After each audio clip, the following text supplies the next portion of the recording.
los afrodescendientes. El Museo de la Memoria se autodefine como un museo de la memoria de la lucha por la libertad, la democracia y la justicia social. Y bueno, dentro de esa memoria sabemos que hay memorias diversas y no podía faltar en la memoria de un sector de la sociedad como son los afrodescendientes, los negros, que tienen dentro de la sociedad un rol particular. Si nosotros nos identificamos claramente con una forma cultural, con el candombe, lo sentimos muy propio, pero hay un pasado de esclavitud que ha sido evidentemente una violación tremenda a los derechos humanos y nadie habla en esos términos cuando hablamos de la esclavitud. Entonces, evidentemente, un museo que tiene en sus temas la lucha contra el terrorismo de Estado, contra todos los abastecimientos de la libertad humana, evidentemente tiene que tener integrado esta memoria de un sector que sufrió algo terrible como fue la esclavitud y que, bueno, en la película que vimos está muy claramente expuesto, ¿no? Las razones, las causas. Y bueno, a partir de esta actividad vamos a empezar y a continuar integrando esta temática en los temas del museo. María Torrela, que está acá al lado mío, fue ella que nos planteó, bueno, hacer esta actividad, pasar esta película, hacer una mesa de reflexión, y nosotros vimos la oportunidad, bueno, justamente de empezar un ciclo de trabajo claramente orientado a la construcción de la memoria de los afrodescendientes. Y yo no voy a decir mucho más y le doy la palabra ya o a María o a Susana, cualquiera de las dos. A María. Y muchas gracias, María, por estar aquí, que viajó hoy desde Buenos Aires.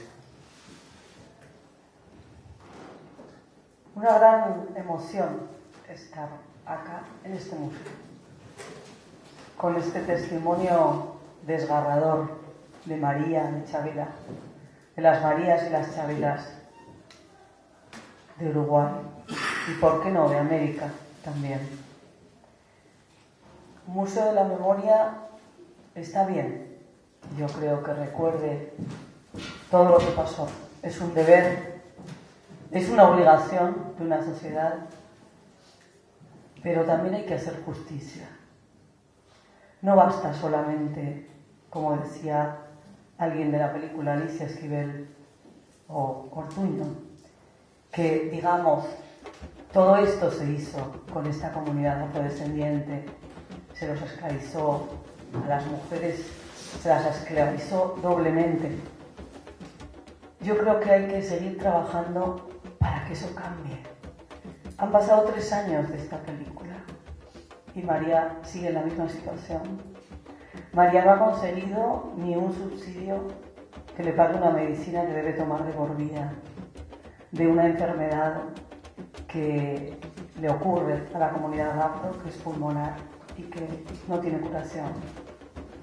María sigue, como dice en la película, viviendo de sus artesanías, de una escasa jubilación. Y digo María porque María es un ejemplo de todas las Marías que hay en el Uruguay. Entonces no basta. Cuando hacemos un documental, cuando hacemos una denuncia, queremos más que denunciar, queremos cambiar la realidad.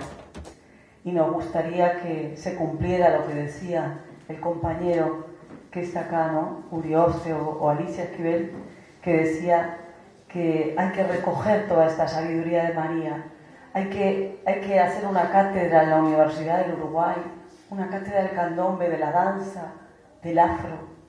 Luchemos por eso, porque esté María Yamandú, las Marías, las Yamandús, las Chavelas, que tampoco Chavela está en una mejor situación que hace 3 años. Las mujeres afrodescendientes siguen siendo empleadas domésticas, porque no tienen la preparación que deben, porque no acaban la secundaria, porque no llegan a la educación superior, porque no tienen las oportunidades que tienen el resto de las mujeres.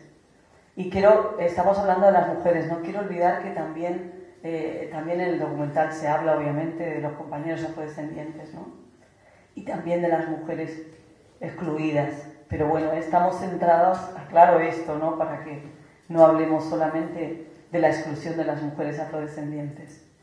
Entonces, a mí lo que me queda después de estos 3 años que hemos llevado esta película, ustedes no se imaginan cómo ha viajado esta película.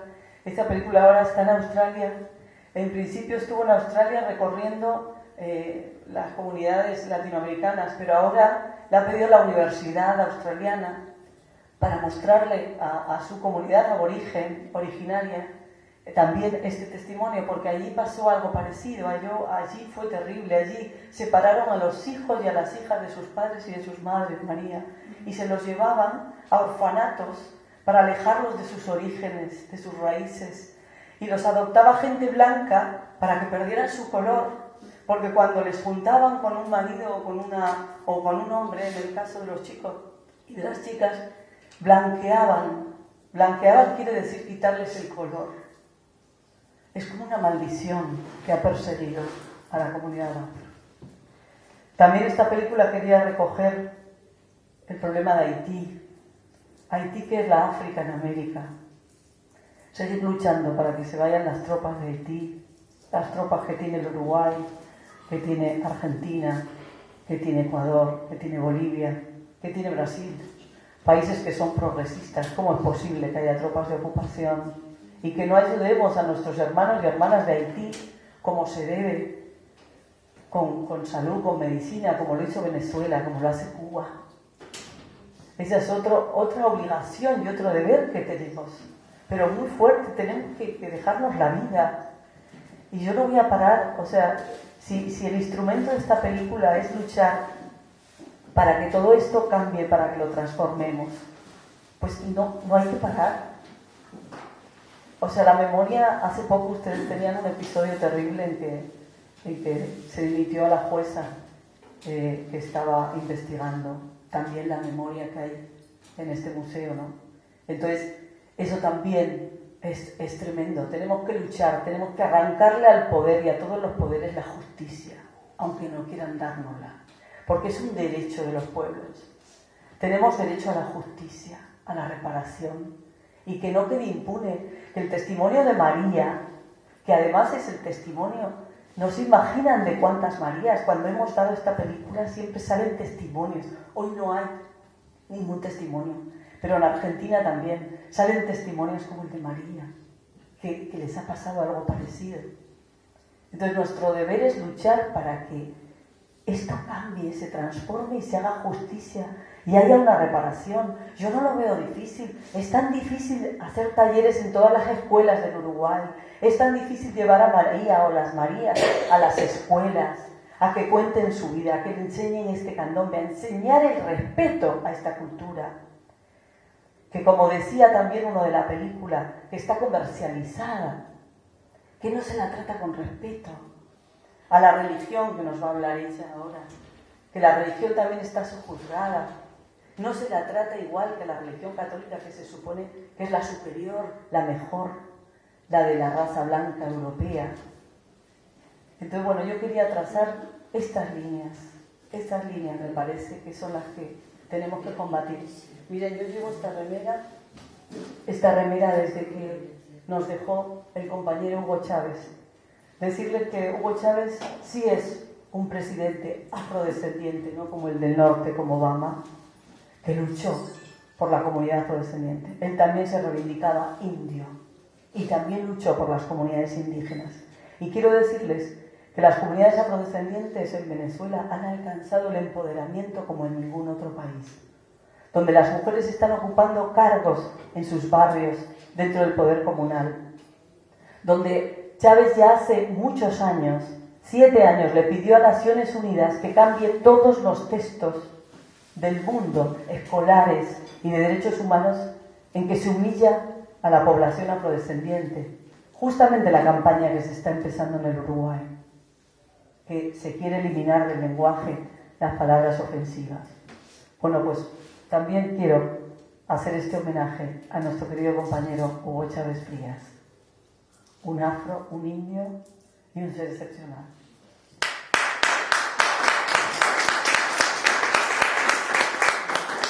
Y volver a agradecer a Elio y al equipo del museo que hayan traído esta película acá y que sirva para que la película siga caminando, siga denunciando, siga contando, siga visibilizando esta realidad que necesita tanto el Uruguay, que se conozca y que se denuncie. Un homenaje a María, a las Marías. Un abrazo, María. Gracias a ustedes. Reflexiona, reflexiona ya. No le des la espalda a la humanidad. La humanidad no necesita de justicia. Reflexiona ya. La humanidad no necesita la codicia. Reflexiona ya. Ni tolerancia, ni xenofobia. La humanidad se debe ya cambiar su historia. Sin más violencia, sin más clasismo. Que lo diverso sea aceptado y sin racismo.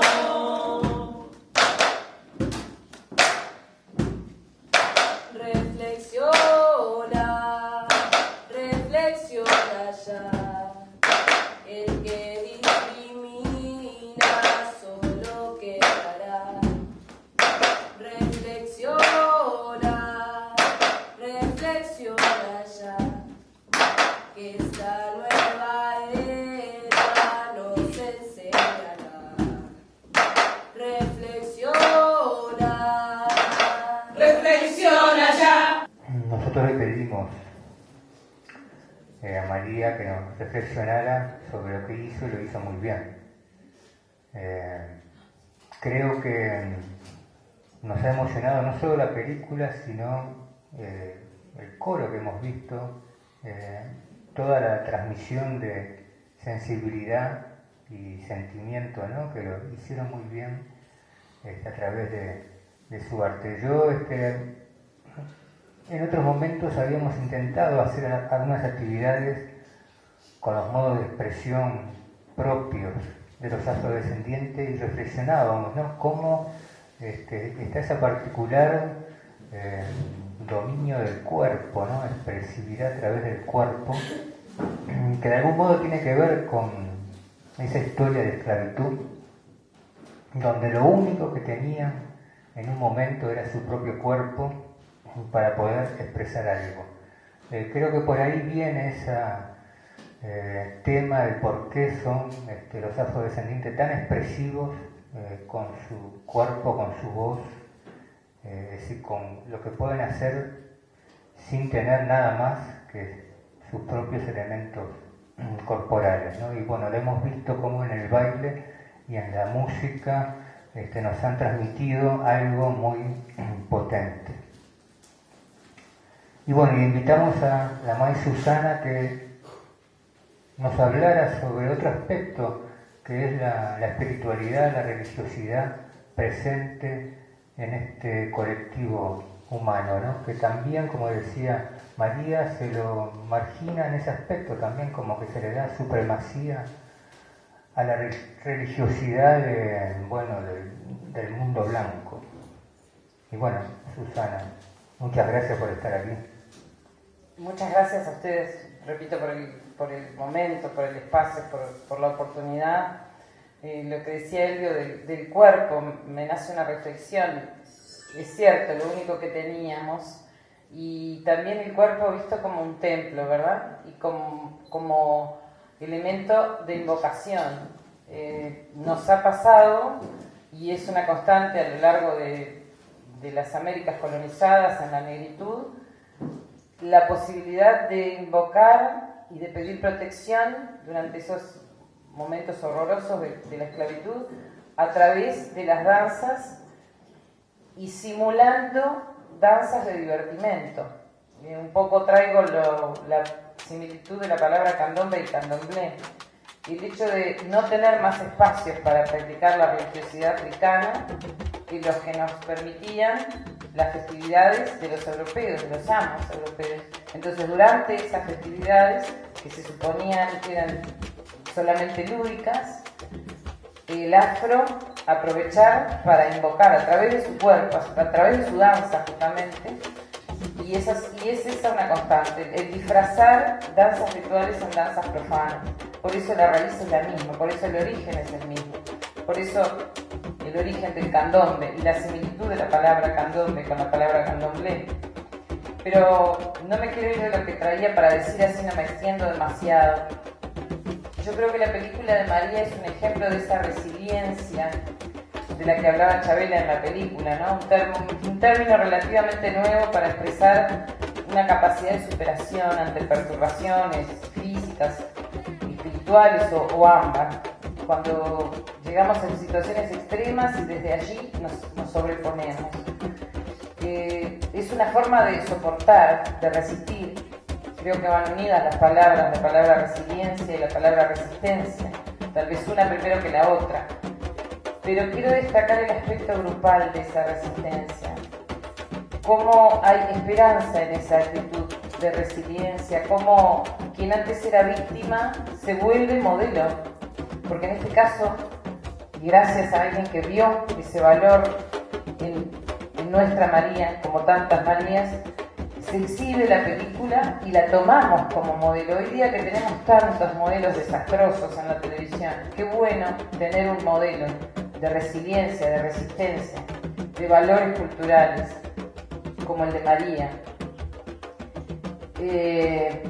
Esto que parece sencillo, el hecho de tomar fuerzas de flaquezas, de erguirnos sobre nuestra propia desgracia, es muy difícil de ejercer cuando nacemos en medio de una realidad jerarquizada culturalmente, lo que decía María recién, gente de segunda y de primera, no en las leyes tal vez, pero sí en los hechos, sí en el imaginario, sí en el trato cotidiano entre las personas, un racismo estructural enfocado contra la afrodescendencia fundamentalmente o contra la gente de piel oscura. Tal vez ya no hablemos de qué orígenes, porque a veces no se sabe muy bien, todo eso es muy difuso, pero tendemos a hacer ese tipo de rechazo de alguna manera impuesto, pero a la vez que surge, no sabemos de dónde, pero surge. Eso, cuando nacen las instituciones y cuando nacen los estados, lamentablemente pervive, seguramente nacen en el coloniaje, y bueno, y allí se echó la suerte o la desgracia de los destinos latinoamericanos, de estos destinos que se acompañan de unas y otras culturas sometidas, tanto indígenas como africanas. Unos aparentemente es natural que nazcan para mandar y otros nacen para obedecer. De alguna manera eso es tácitamente así. Las personas entonces de piel oscura, identificados visiblemente como afrodescendientes o afro-uruguayos, acarreamos estigmas, estereotipos, desigualdad de oportunidades y de libre acceso al disfrute de los derechos humanos. ¿Cómo podrían, por ejemplo, los negros o los indios contar su propia historia, relatar su propia historia, si no podían ni leer ni escribir? Durante mucho tiempo la educación fue manipulada, un privilegio reservado a las élites para mantener su predominio. Y a pesar de que las leyes cambiaron, los preconceptos son difíciles de erradicar y no desaparecen por decreto. Incluso hoy, un afrodescendiente, una persona afrodescendiente podría disfrutar un pasar económico cómodo e igualmente sufrir de racismo. Tal situación de inequidad es derivada del tráfico esclavista desde nuestros ancestros y ancestras que fueron considerados mercancía, con valor de cambio. Y para convencernos y callarnos, nos quisieron borrar la memoria, que es donde los pueblos atesoran su identidad. ¿De qué forma? Con el genocidio cultural o etnocidio. De esa forma nos lapidaron el idioma, la religión, la culinaria, la vestimenta, las costumbres, los ritos y toda la diversidad cultural proveniente de esos pueblos sometidos, indígenas y africanos, haciéndonos creer a través de los libros de texto muchas veces que nuestras raíces solamente son europeas. Una falacia tan grande, incluso hoy día, que el flujo migratorio es incesante. Pero bueno, yo de mis padres afro, por ejemplo, aprendí la Biblia cristiana y no a conocer a los orillás. Y lo relato como algo, una constatación de hechos, no estoy echando culpas a nadie, o en todo caso hay una gran culpa. Los orillás son la naturaleza. La gente no lo sabe, muchas veces piensa que somos politeístas. Las religiones afro, si bien hay muchos rituales, todas son monoteístas. Si fuéramos politeístas todo bien, pero no lo somos. Creemos en un solo Dios llamado Zambi para las naciones Bantú, llamado Olorum o Olodumare para las naciones Yorubá. Y digamos, las fuerzas de la naturaleza son los orillás o deidades menores, como de alguna manera la cultura occidental les llama, para entender esa cosmogonía tan vasta, tan rica. Y bueno, de esta forma, les decía yo, de mis padres, mestizos o casi negros, porque tienen un color parecido al mío, mi papá es un poco más clarito, mi mamá es más negrita. Pero bueno, yo aprendí de ellos el evangelismo, porque las generaciones intermedias fueron desarraigadas, aculturadas, con modelos extraños a su idiosincrasia originaria. Esto era útil a los intereses esclavistas, domesticar, doblegar a los esclavos. Era necesario forzarlos a que se olvidaran quiénes eran y de dónde venían. Nos indujeron incluso, y esto es gravísimo, a rechazar nuestras propias prácticas rituales con sus teorías demonizantes. Es una atrocidad que padecemos hasta hoy, porque justamente atacando la fe, que es una potente fuente de resistencia, nos inculcaron que los cultos afro son brujería, son de Satanás, somos macumberos, términos despreciativos, en el fondo sumamente excluyentes y dolorosos. Imagínense todo esto aplicado a un niño que va a la escuela, cómo sus compañeros le tendrían temor, se alejarían de él, porque justamente ¿quién se va a querer juntar con el diablo o con alguien que tiene algún tipo de trato con el diablo, ¿no? Siendo que Satanás, el diablo, el demonio es una construcción cultural hebraica o europea, totalmente ajena a la cosmogonía africana.